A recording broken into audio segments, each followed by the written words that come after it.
Hello and welcome to one shot. और जैसे कि अभी तक हमने अपने लेक्चर्स में रेफ्रिजरेशन के बारे में, रेफ्रिजरेटर के बारे में पूरी स्टडी की है कि एयर रेफ्रिजरेशन क्या होता है, वेपर कंप्रेशन रेफ्रिजरेशन क्या होता है, वेपर एब्जॉर्प्शन रेफ्रिजरेशन क्या होता है, उसका इंट्रोडक्शन क्या होता है।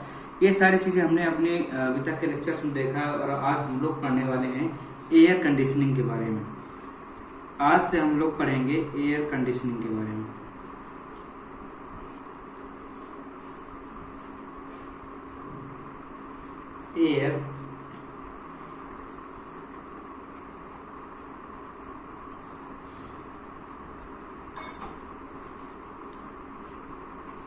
एयर कंडीशनिंग के बारे में आज हम लोग पढ़ेंगे। एयर कंडीशनिंग होती क्या है? तो सबसे पहले क्या है कि जैसे जो रेफ्रिजरेटर होता है, रेफ्रिजरेटर में हम लोगों ने पढ़ा था कि किस प्रकार से हम रूम की, किसी कमरे की या किसी कैबिन की हीट को निकाल सकते हैं। रेफ्रिजरेशन क्या होता है, एयर कंडीशनिंग क्या होता है कि comfort for human.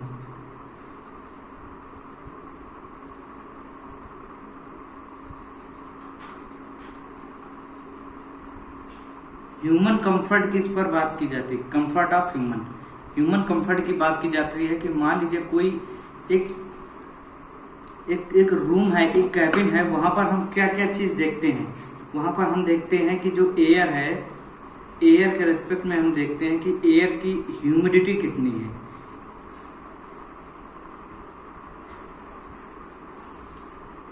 Humidity means आर्द्रता, यानी कि एयर में वाटर वेपर के मॉलिक्यूल्स कितने हैं, यानी कि वो कितना नम है, वो चीज देखते हैं।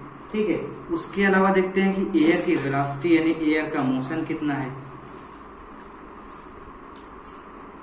एयर का मोशन देखते हैं और साथ ही देखते हैं एयर का टेम्परेचर कितना है।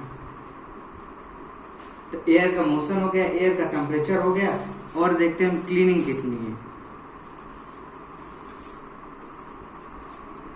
क्लीनिंग कितनी है। ठीक है, कितना क्लीन है एयर। इन सारी चीज़ों को जब हम लोग देखते हैं, कैलकुलेट करते हैं, इन सारी चीज़ों को हम ध्यान में रखते हुए जब रेफ्रिजरेशन करते हैं तो उसको कहते हैं एयर कंडीशनिंग। उसको हम लोग कहते हैं एयर कंडीशनिंग।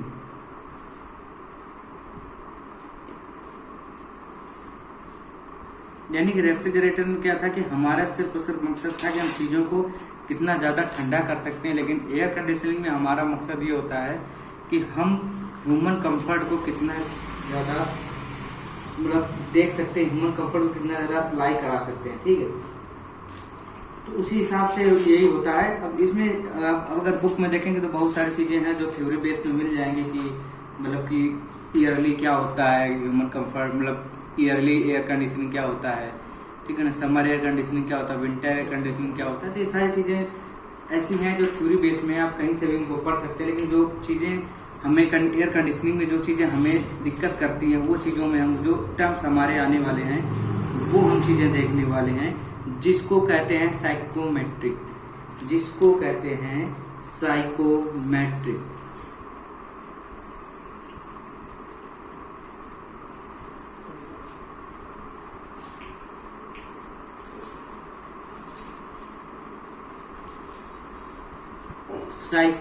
साइकोमेट्रिक क्या होता है, अब हम लोग ये देखेंगे। साइकोमेट्रिक क्या होता है कि जहां पर यानी कि जो एयर होता है, एयर में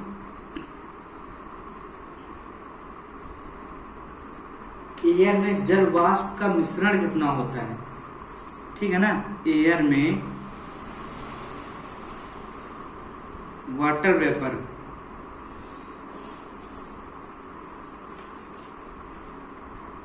के मिक्सर की स्टडी की जाती है।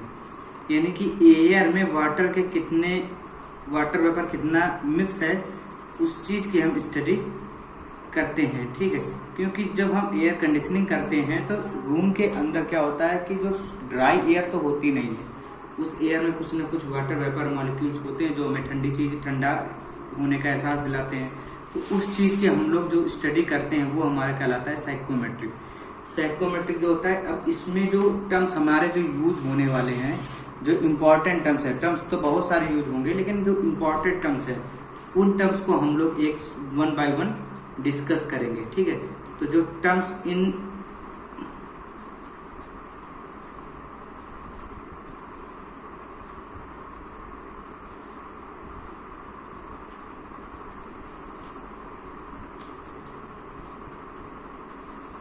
टर्म्स, इन जो साइकोमेट्रिक जो टर्म्स यूज होंगे उनमें से होगा, एक होता है वो होता है कि ड्राई एयर क्या होता है।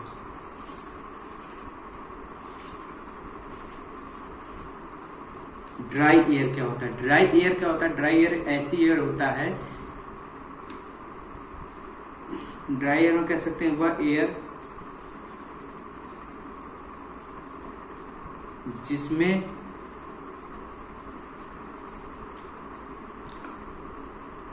वाटर वेपर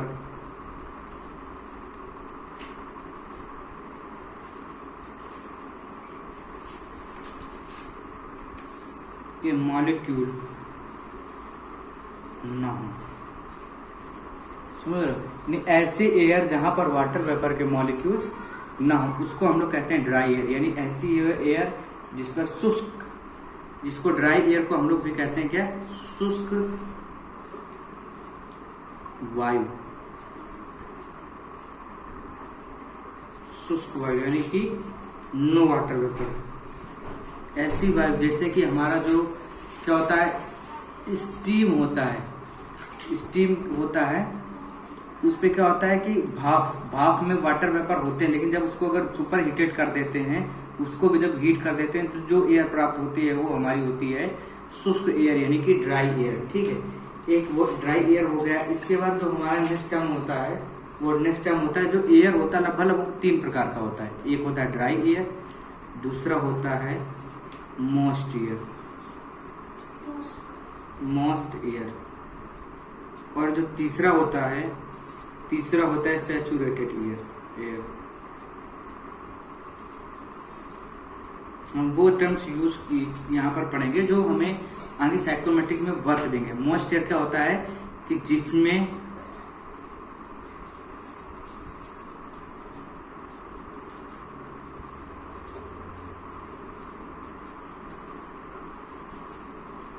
वाटर वेपर के मॉलिक्यूल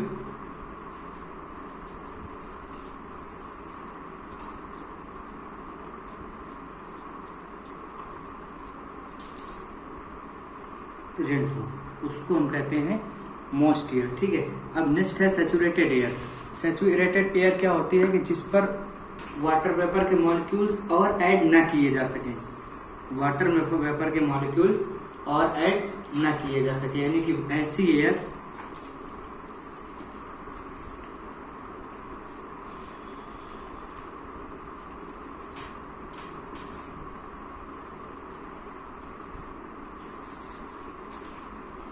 जहां पर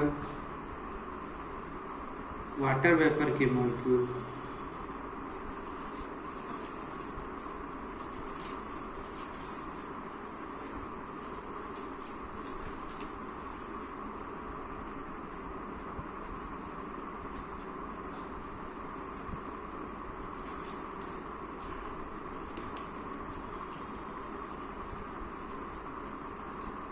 और अधिक ना ऐड किया जा सके।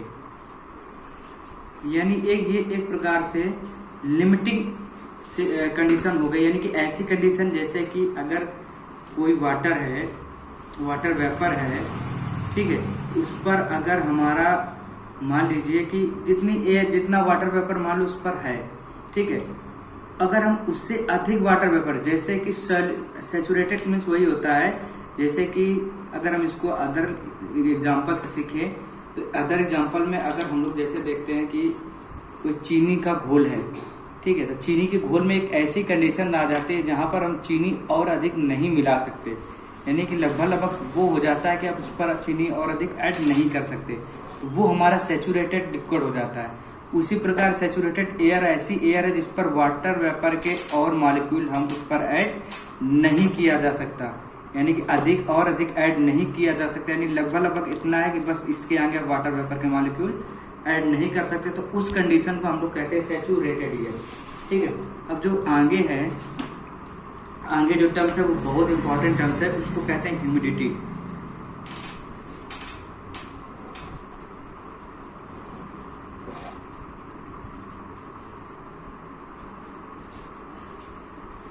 ह्यूमिडिटी क्या होती है? आर्द्रता।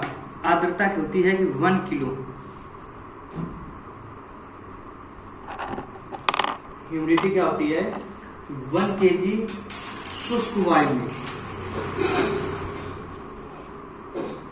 यानी कि ड्राई एयर में, 1 kg ड्राई एयर में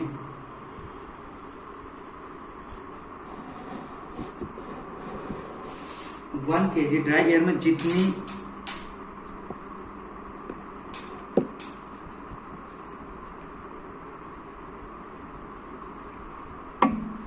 वाटर वेपर ऐड किया जा सके,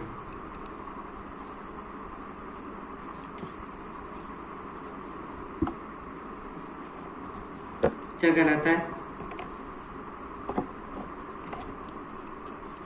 ह्यूमिडिटी। अब यहाँ पर हम ह्यूमिडिटी कहलाता है। यहाँ पर हमें एक चीज देख सकते हैं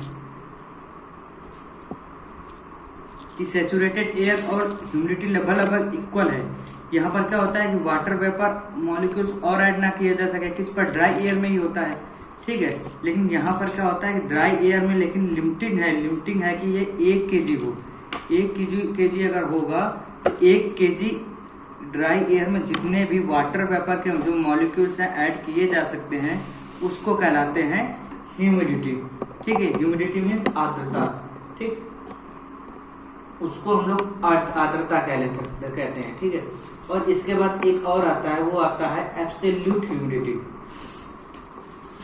ह्यूमिडिटी भी 3 होती हैं, एक होता है ह्यूमिडिटी, दूसरा होता है एब्सोल्यूट ह्यूमिडिटी।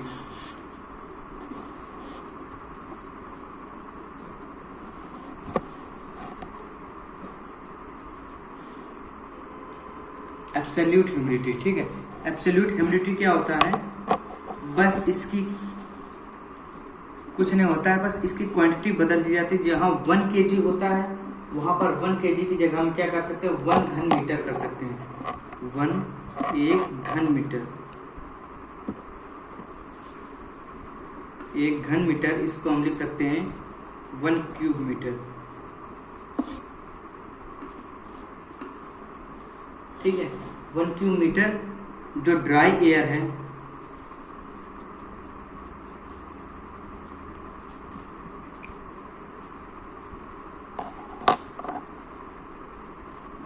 जो ड्राई एयर में जो वाटर वेपर ऐड किया जा सकता है,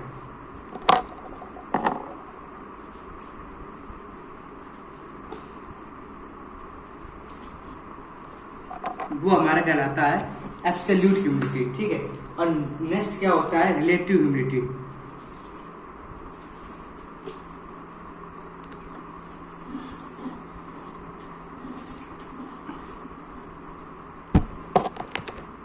रिलेटिव ह्यूमिडिटी क्या होता है? रिलेटिव ह्यूमिडिटी होता है, रिलेटिव का मतलब क्या होता है कि जब एक चीज की तुलना दूसरे चीज से की जाए तो वहां पर रिलेटिव शब्द का प्रयोग होता है। जब एक चीज की कंपैरिजन दूसरे चीज से की जाए, ठीक है, वहां पर हमारा क्या होता है? वहां पर हमारा होता है रिलेटिव, ठीक है। तो यहाँ पर हम लोग क्या देखते हैं कि जब कोई मॉइस्ट एयर की जो होता है,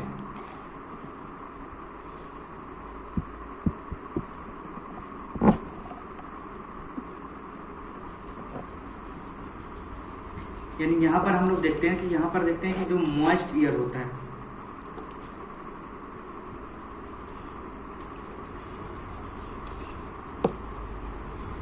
upon saturated air,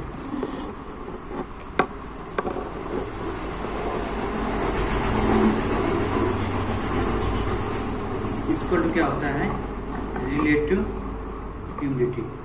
relative humidity क्या होता है कि जो मॉइस्ट एयर होती है, जो सैचुरेटेड एयर होती है, उसका जो अनुपात होता है वो हमारा रिलेटिव ह्यूमिडिटी होता है, ठीक है।